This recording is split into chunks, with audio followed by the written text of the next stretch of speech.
Comme je le disais au début de la célébration, bien entendu, en fin de semaine, on veut souligner d'une façon spéciale la fête des mères. Et quand je pensais à ça, vous savez, la mission de mère, c'est une mission complexe parce qu'il y a beaucoup de facettes. Et c'est une mission qui se développe aussi dans la vie, à chacune des étapes de la vie. Quand on est mère, quand on est maman, on l'est pour la vie. Et vous comprendrez qu'on n'est pas mère de la même façon quand nos enfants ont 5-6 ans, 18, 19 ans ou 50 ans. À chacune des étapes de la vie, c'est comme il y a un ajustement à faire pour trouver une nouvelle façon d'être maman. Essayez de penser, celles qui sont mamans ici, la première fois que vous avez eu votre premier bébé, là, tu commences, ton premier bébé, là, puis tu le vois arriver, puis tu dis, qu'est-ce que je vais faire? À un moment donné, tu dois te sentir dépassé. Qu'est-ce que je vais oublier? Hein? Quand tu commences avec un bébé, il me semble qu'il faut que tu fasses confiance à la vie. Il faut que tu fasses confiance au Dieu de la vie. Moi, je suis assez honnête pour vous dire que je serais très mal pris avec un bébé, moi, là. Faire passer les coliques, ça ne fait pas partie de ma description de tâche, là. Il est marqué pour m'engager pour ça. Puis à un moment donné, il y a d'autres étapes de la vie, hein. À un moment donné, tu as composé avec un adolescent, une adolescente qui t'arrive avec des idées surprenantes, qui peut-être te surprennent beaucoup. Encore une fois, tu vas faire confiance à la vie. Tu vas faire confiance au Dieu de la vie. Tout ça pour vous dire qu'en cours de route, tu vas constamment trouver des façons nouvelles d'être mère. Et ce que je dis ce matin pour les mères, vous comprenez que c'est vrai pour les pères, c'est vrai pour les curés, c'est vrai pour les religieuses, c'est vrai pour les célibataires, c'est vrai pour tout le monde, ça. À la situation nouvelle qui se présente, on a toujours à s'ajuster. Et justement, dans la première lecture qu'on a entendue ce matin, c'est de ça qu'on nous parle. On nous parle d'une situation nouvelle qui arrive au tout début de l'Église. On nous dit, au tout début de l'Église, ça a commencé tranquillement, puis à un moment donné, la communauté s'est mise à grandir très rapidement. On nous dit tellement qu'il y avait des veuves de langue grecque, puis à un moment donné, on dit, hey, il n'y a plus personne pour s'occuper de ces veuves-là. Et c'est là que les disciples vont se réunir, bon, on va dire, bien, on va faire un consensus, puis finalement, ils vont choisir de déléguer un groupe particulier qui va s'occuper des veuves de langue grecque, pendant que d'autres vont continuer d'annoncer la parole. Et à travers cette lecture-là, ce qu'on veut nous faire comprendre, c'est ceci. À situation nouvelle, réponse nouvelle. Et je trouve que c'est un beau message. Et ce matin, on pourrait dire ça, là, comme mère, comme père, quand mes enfants ont vieilli, comment j'exerce ma maternité, ma paternité d'une façon nouvelle? Est-ce que je crois que l'Esprit de Dieu m'éclaire dans les situations nouvelles là, pour que je trouve des réponses nouvelles? Là? C'est pas la même chose qu'il y a 10 ans. Là. Et je pense que la plus grande erreur, ça serait quoi? À situation nouvelle, réponse passée. Ça ne marche pas, ça, cette affaire-là. Il faut grandir avec la vie. Dans l'Évangile qu'on avait ce matin, j'ai retenu juste un petit passage, des fois on ne tient pas tout l'Évangile. Hein? C'est Jésus qui dit à ses disciples, « Je pars vous préparer une place. » Vous savez, c'est un évangile qu'on se sert de temps en temps. Vous savez à quel moment on se sert de cet évangile-là? Dans les funérailles. Justement, une des croyances qu'on a qui est fondamentale, moi je pense qu'après notre mort, je crois que Dieu va nous préparer une place. Moi je crois à ça. Je crois à la vie éternelle, moi là. Mais si c'est vrai que je crois à ça, j'aimerais vous dire ce matin que je crois aussi fortement à l'autre affirmation que je vais faire. Je crois que Dieu nous a préparé la place à laquelle nous sommes présentement. Ça fait longtemps qu'il prépare ça aussi. Et si je fais le lien avec les mamans ce matin, c'est comme si Dieu voudrait vous dire, j'aimerais ça que tu saches ce matin, là, ça fait longtemps que je t'ai choisi. Ça fait longtemps que je t'ai préparé pour ce que tu as à vivre présentement. Là. J'ai tenu compte de ta personnalité. Fais-moi confiance. Dans ce que tu vis présentement, ça fait longtemps que je prépare ton cœur pour ça. Comment c'est important de faire confiance à la vie à toutes les étapes de la vie. Et pour vous montrer ça, j'ai pensé vous partager ce que je vis présentement. Moi aussi, comment je suis appelé à faire confiance à la vie. Vous comprenez que dans mon cas, moi, j'ai pas beaucoup de difficultés avec mes enfants. Ça marche bien, mon frère. Moi, je peux vous dire qu'à 9 h, ils sont tous couchés, même s'il y a des réunions qui finissent plus tard. Donc, moi, c'est pas mes enfants. Mais on a tous nos sujets qui peuvent nous inquiéter quelque part. Ces dernières semaines, j'ai pensé d'une façon particulière, quand je réfléchis, moi, mon bac à moi, c'est l'Église. Des fois, je me dis, qu'est-ce qui va arriver avec l'Église dans quelques années? Qu'est-ce qui va arriver avec nos paroisses à nous autres dans quelques années? Et depuis quelques semaines déjà, je jongle avec différents projets. Je ne sais pas à quoi ça va aboutir, là, mais je jongle là-dessus. Et comme j'ai commencé à trouver des éléments, je suis obligé d'aller consulter des gens qui travaillent dans des domaines auxquels je n'avais jamais consulté avant. J'ai rencontré des gens qui travaillent au HEC à Montréal. J'ai rencontré des gens qui travaillent dans l'électronique. J'en ai d'autres qui travaillent dans le business. Vous comprenez que ce n'est pas mon domaine à moi pantoute, là.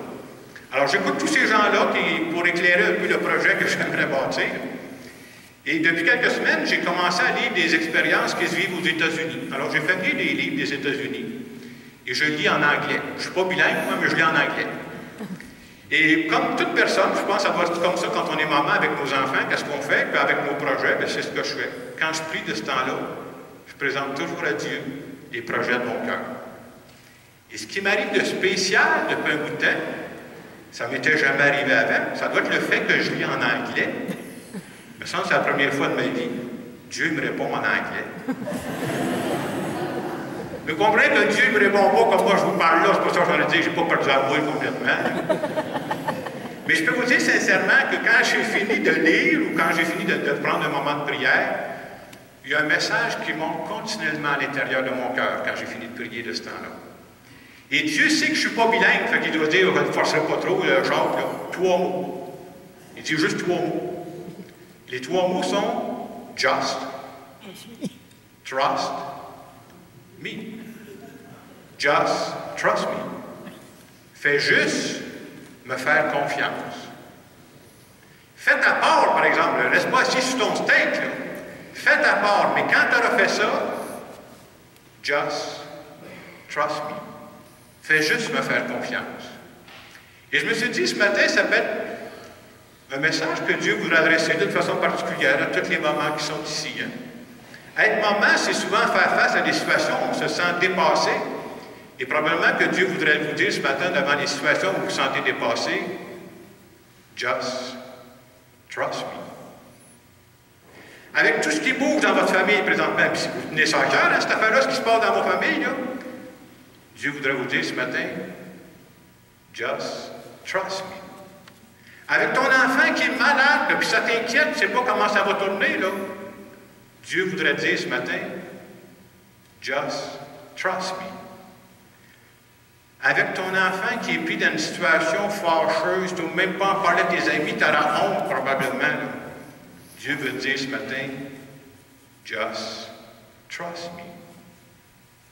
Peut-être même que présentement dans ta vie, on ne crie pas ça aux autres, là, que tu es en train de vivre un froid avec un de tes enfants.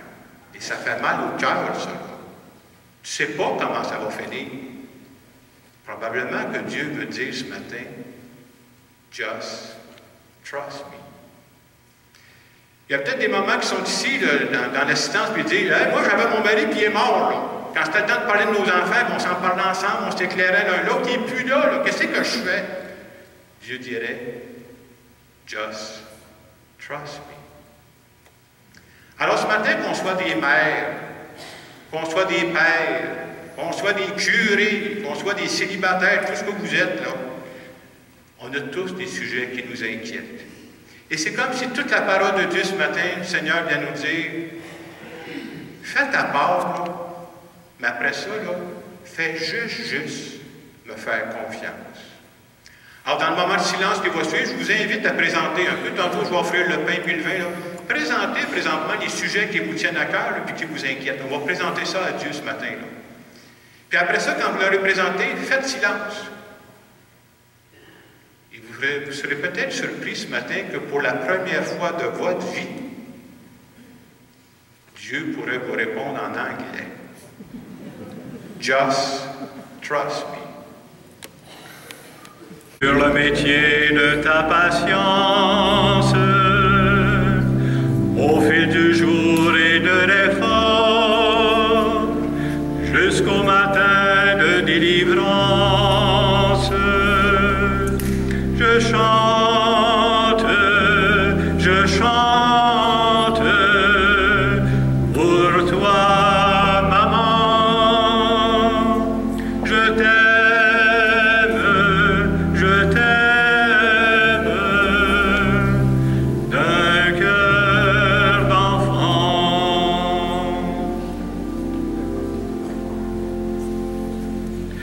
C'est toi qui as guidé mes pas aux premiers élans de ma force, en laissant libre mes ébats, que s'affermisse mon écorce.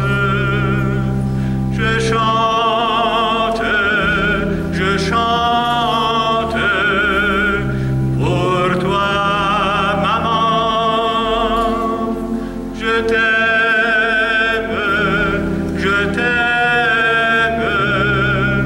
d'un cœur d'enfant.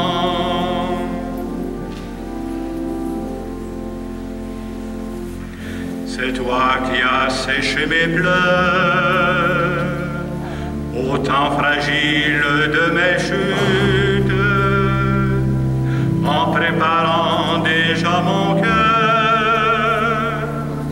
à défier le temps des luttes. Je chante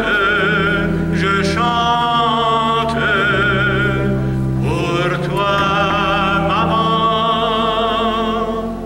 Je t'aime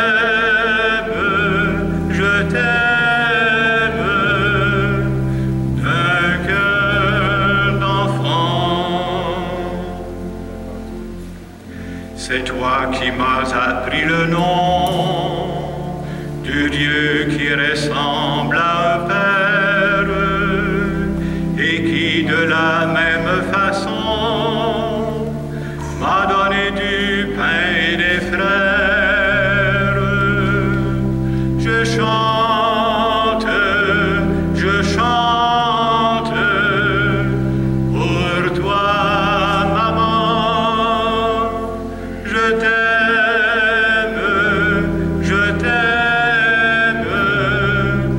d'un cœur d'enfant.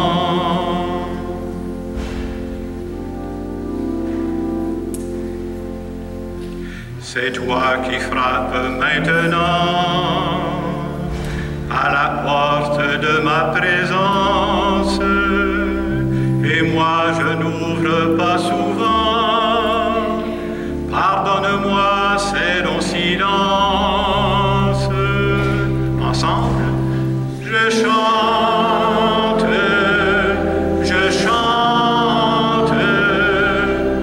pour toi, maman. Je t'aime